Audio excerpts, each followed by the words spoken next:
Born of nuclear radiation and destined to walk the earth forever, welcome to Godzilla Reviewthon!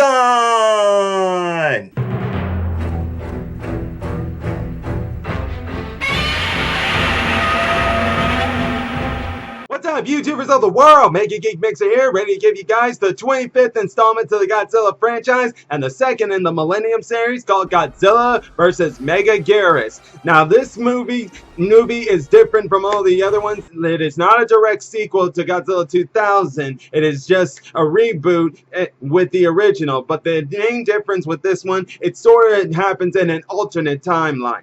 And the fact that, yes, Godzilla did attack in 1954, but he wasn't killed by the oxygen destroyer. Instead, he went back out to sea and he would occasionally appear afterwards. But that's not all about the plot.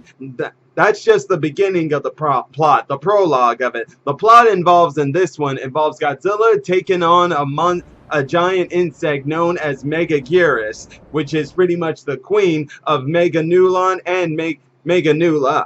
Yeah, that's right, guys. In this one, Meganulon return, who were last shown to us back in the original Rodan movie. You see, in this one, they were brought out by the military. How's that, you guys are wondering? Well, in the plot in this Godzilla movie with the military versus Godzilla is that they tried this time to make a man-made black hole to try to defeat Godzilla. And when they're testing it, they create a wormhole, and out of that wormhole comes a Meganula that lays an egg that is founded by a little boy who's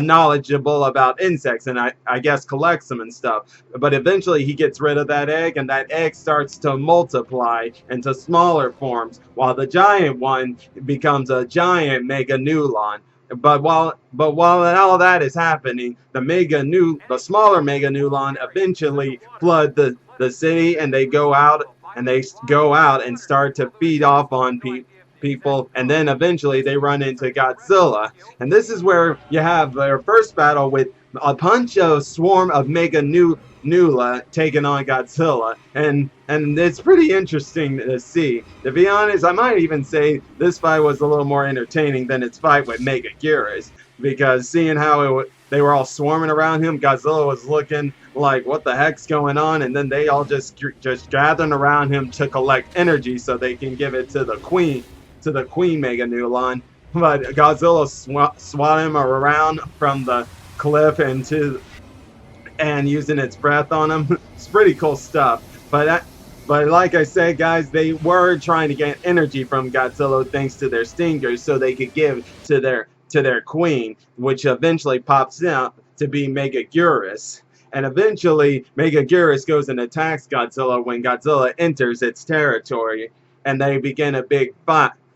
And let me just say first off how in this fight it has some pretty interesting scenes. First, you have Megaguirus when she decides to attack Godzilla, her first move being to use her speed and slice him with her claw. And not only does she do that, Godzilla does that with his dorsal fins, to be honest with you. Yeah, that's the first time Godzilla's ever used his dorsal fins in a battle like that, which was pretty interesting. But all in all, though, this battle was a little tough for Godzilla at first, thanks to Megaguirus' speed. Anytime we used its atomic breath, Megaguirus used its speed to just avoid the attack.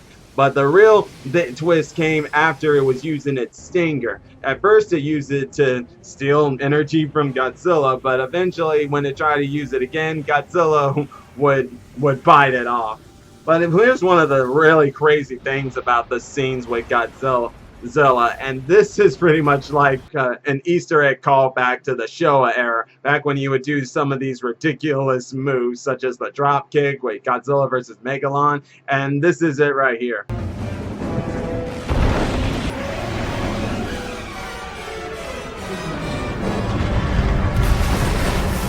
Yeah, a big high jump and body slam right on that monster.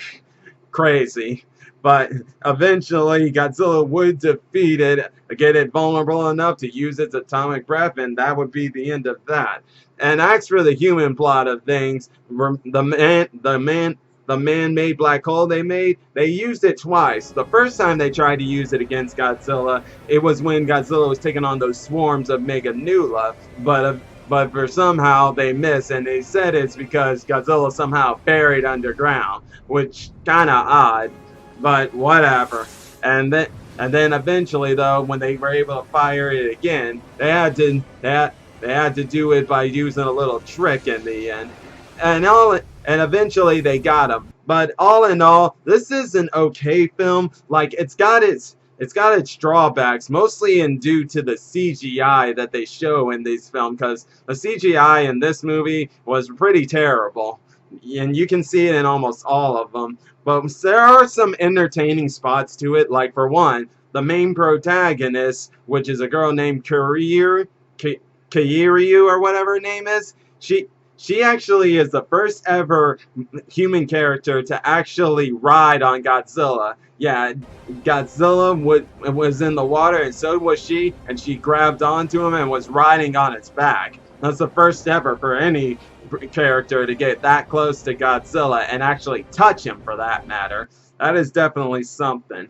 But still, the characters here are pretty bland, to be exact. They're almost like it just been there, done that in the Heisei era. Like, you got the main female role who has got a major grudge against Godzilla, all because he killed her commander, which technically is her own fault because she wanted to try to shoot him again when her major told her not to, but whatever. And really, there's not much to her character. All she just is, you see her as a soldier, and that's all she is, really. There's no really other side to her personalities, other than showing a little soft side for the little kid I mentioned about. And then there was this main male protagonist, some kid who's genius with robotics and programming, who helps them create the dimensional type, but he's just pretty much there as somebody who makes all these adventures to try to impress the main female role of the cast, and all these other guys are just here and there, and you just don't really give much about it. But even still, though, it's not saying this is a bad film. It's more like a mixed bag of things. Like I said, the entertaining parts come with Godzilla and Megaguirus versus the Megaguirus. That's where the really entertaining parts come from. And it did show a good entertaining side of the horror sides for when the Megaguirus were in the city and attacking people. That is good too. But all in all, this is an okay film. Give it a whirl for some entertainment and all. But that would be all for today, guys, in Godzilla vs. Megaguirus. And if you guys are enjoying my videos, all you gotta do is click that like button, hit the subscribe button, and hit the bell icon to be notified when I make more videos. And I'll see you guys in the next installment of Godzilla Reviewthon! Until then, Mega Geek Mixer signing out. Bye!